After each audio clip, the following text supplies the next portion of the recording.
স্বামী সন্তানেরা খোঁজ নেয় না, তাই অটোরিকশা চালিয়ে জীবিকা নির্বাহ করছেন রাজশাহীর পবা উপজেলার বড়গাছি বালাপাড়া গ্রামের টুলি বেগম। তার সংগ্রামী জীবনের কথা জানতে পেরে তাকে আর্থিক সহায়তা সহ একটি অটোরিকশা উপহার দিয়েছেন প্রধানমন্ত্রী তারেক রহমান। আগে অন্যের অটোরিকশা ভাড়া নিয়ে চালাতেন টুলি, এখন থেকে চালাবেন নিজের অটোরিকশা। এতেই ভীষণ খুশি তিনি। শাহরিয়ার লিওনের ক্যামেরায় রাজশাহী বিভাগীয় প্রতিনিধি বদরুল হাসান লিটনের তথ্যে ডেস্ক রিপোর্ট।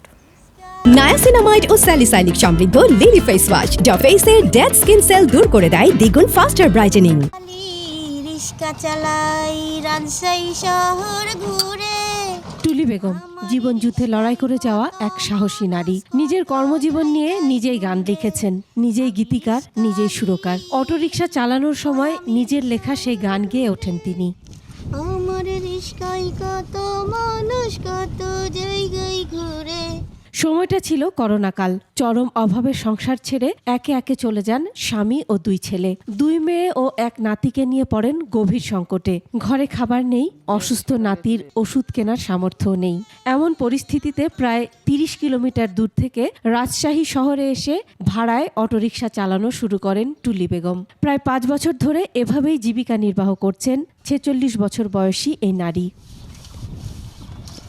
তবে এবার বদলেছে তার ভাগ্য।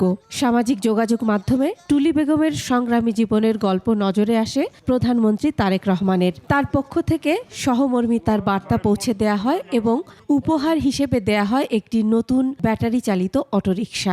একটা ভিডিওর পরে যে আমার প্রতি একটা দৃষ্টি আকর্ষণ হয়েছে বা আমার জন্য একটা গাড়ি পাঠিয়েছে, আমি খুবই আনন্দিত। শুক্রবার দুপুরে টুলি বেগমের বাড়িতে যান আমরা বিএনপি পরিবারের নেতৃবৃন্দ। তারা অসহায় এই নারীর হাতে প্রধানমন্ত্রীর উপহার তুলে দেন। তিনি চান এই দেশের জনগণ, আমাদের এই সার্বভৌমত্বের মধ্যে যারাই বসবাস করি না কেন, তারা আমরা সবাই এই দেশেরই মানুষ। তিনি এই মানুষত্ববোধ, দেশত্ববোধকেই প্রাধান্য দিচ্ছে। রিক্সা ওনার হাতে হস্তান্তর করেছেন আজকে, অটোরিকশা। এটা দিয়ে ওনার আর ওই কষ্টটা থাকবে না, ওনাকে কোনো ডেলি প্রতিদিনের যে ভাড়া দিতে হবে না, সংসারটা উনি একটু সুন্দরভাবে চালাতে পারবেন। সংগ্রাম আর প্রতিকূলতার মধ্যেও থেমে যাননি টুলি বেগম।